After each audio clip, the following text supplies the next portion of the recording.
Good day sir. Ito na po yung Christy niya. Subukan natin kahit na mahangin-hangin.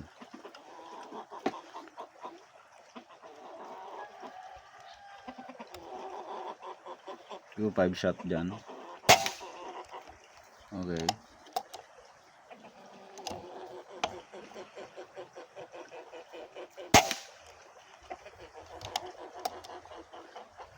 Nasa baba.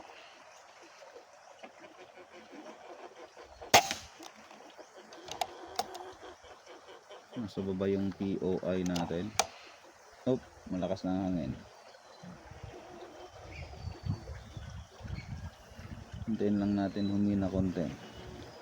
Pakita mga brother. Lakas ng up. Wala na. Medyo tumahimik na konti.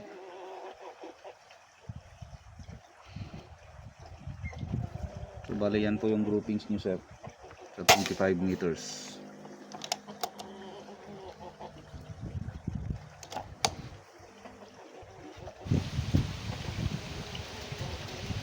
Mahangin pa. Hintayin natin siya. Timingan natin. So isa na lang. Then pupunta tayo ng 50 meters. Ang lakas ng hangin sir.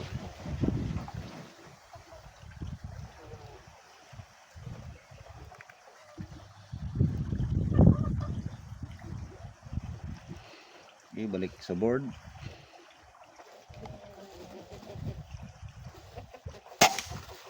Oh, lakas talaga ang hangin. Ayan, tumigil na naman.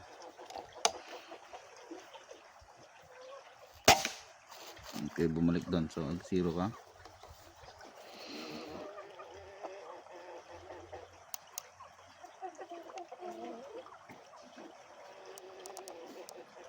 Testing.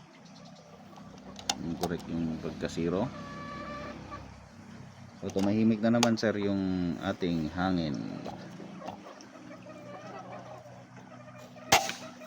Okay. Sige, subukan natin sa 50 meters.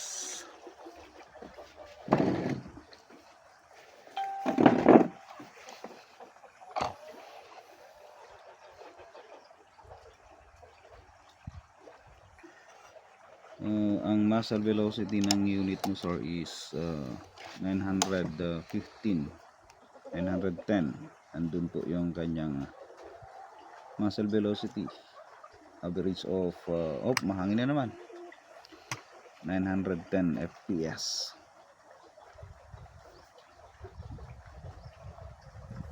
Pinalitan na rin po natin yung regulator ninyo. Malakas-lakas ang hangin brother, from right to left.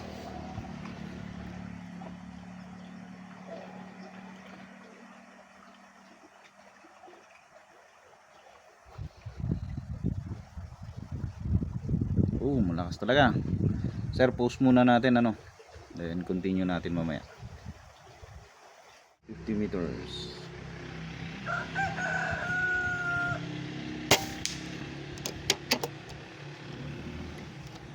Okay, hit.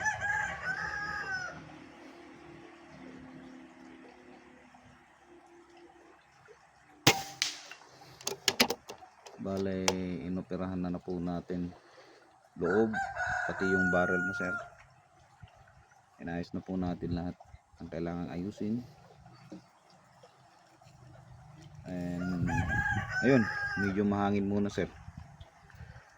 Yung barrel po ninyo, inayos din natin yung loob kasi napakasikip po. Parang hindi caliber 22, parang caliber 20. So inayos natin, nag-box tayo, pinawarize din natin tong unit nyo, malakas na rin.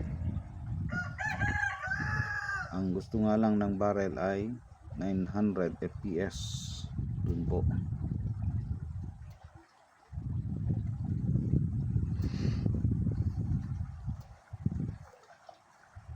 Mahangin na.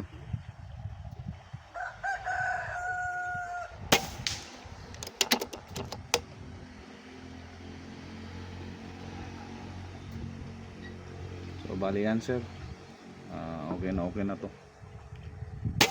Sinubukan natin yung slug, papakita ko mamaya, tatanggalin natin. Ayaw ng barrel nyo po yung slug. Napakasikip po kasi pellet pa nga lang napakahirap na pong itulak. Ito pa kayang slug na malaki yung or malapad yung surface bearing. Okay na sir? Okay na sir? Subukan mo ng buwan.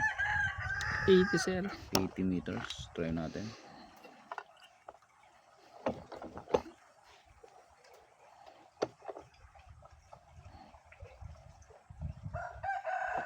Ayasin lang natin.